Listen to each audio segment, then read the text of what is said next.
Bob Dylan, one of the 20th century's most influential figures, left an indelible mark on popular music in the rock and roll era.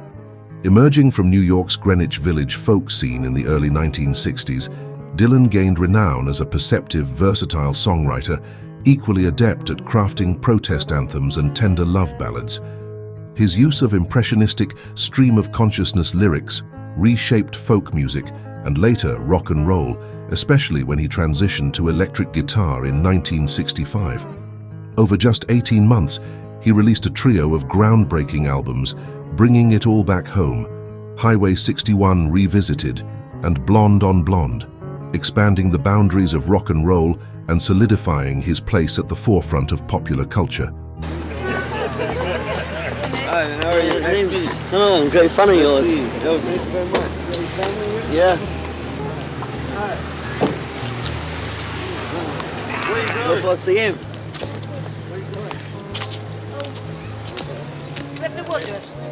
Dylan's journey began in humble beginnings in Duluth, Minnesota. Born as Robert Allen Zimmerman on May 24, 1941. Raised in Hibbing, Minnesota, he learned to play guitar and harmonica as a child and formed a rock and roll band called the Golden Chords in high school. After graduating in 1959, he pursued art studies at the University of Minnesota, where he began performing folk songs in coffee houses under the name Bob Dylan, inspired by the poet Dylan Thomas. His musical influences included Hank Williams and Woody Guthrie, with a growing appreciation for blues. In 1960, he spent time in Denver, where he met bluesman Jesse Fuller, who influenced his signature harmonica and guitar style. Upon returning to Minneapolis, he was determined to pursue a professional music career. Dylan's arrival in New York City in 1961 marked a turning point. He quickly became a prominent figure in the Greenwich Village folk community, performing at coffee houses and even visiting his idol Woody Guthrie in the hospital. His charismatic presence garnered a following, and a positive review of his concert in 1961 caught the attention of Columbia A&R man John Hammond, leading to Dylan's signing with the label. He really changed the whole image of Columbia Records.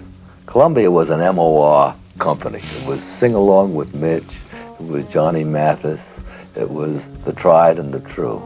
And suddenly, Bob came along with a revolutionary outlook for a new generation.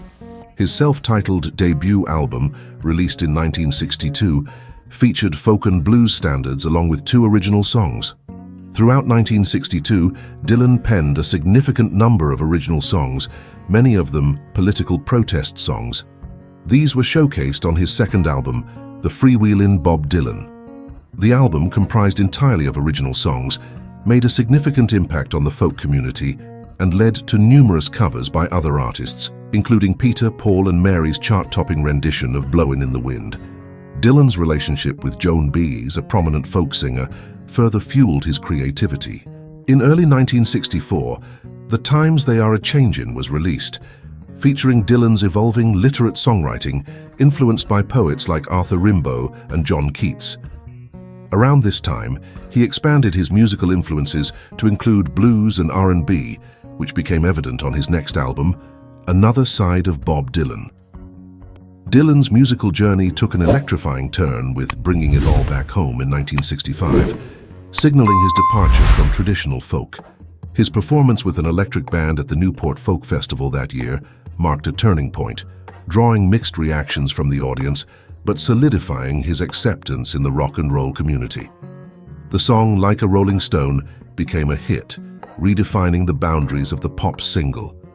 His collaboration with the band in 1966 and the tumultuous British tour further cemented his status as a musical icon.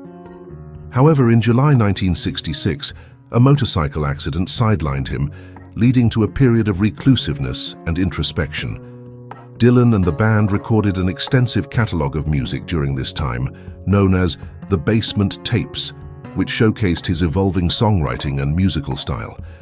The recordings were circulated unofficially, marking the beginning of bootleg recordings. Early '68, this guy calls me up and we do the equivalent of a dope deal, except there's no money involved. He surreptitiously hands me this cassette and says, "Don't tell anybody where you got this." And I take it home and listen to it and call up all my friends, and they come over and we all listen to it, completely awestruck. In 1967, Dylan surprised the public with John Wesley Harding, featuring a quiet country-inspired sound. He continued to explore country music on Nashville Skyline in 1969, although the album received mixed reviews. The 1970s saw Dylan's musical evolution, from his Christian phase with albums like Slow Train Coming to his return to secular music with Infidels in 1983. He embarked on extensive tours, including the Never Ending Tour, which began in 1988.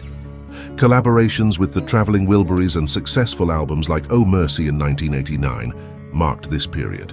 Dylan's career saw various phases, including his exploration of folk traditions with albums like Good As I Been to You and World Gone Wrong in the early 90s. He continued to tour extensively and received critical acclaim with Time Out of Mind in 1997, earning multiple Grammy Awards. Throughout the 2000s, Dylan released albums like Love and Theft and Modern Times, embracing his role as a modern-day troubadour. He also explored the Great American Songbook with albums like Shadows in the Night and Triplicate.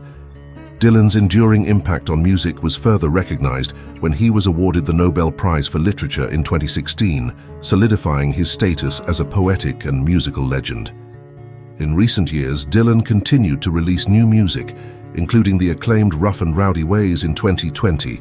His bootleg series, live recordings and collaborations with other artists further enriched his extensive discography.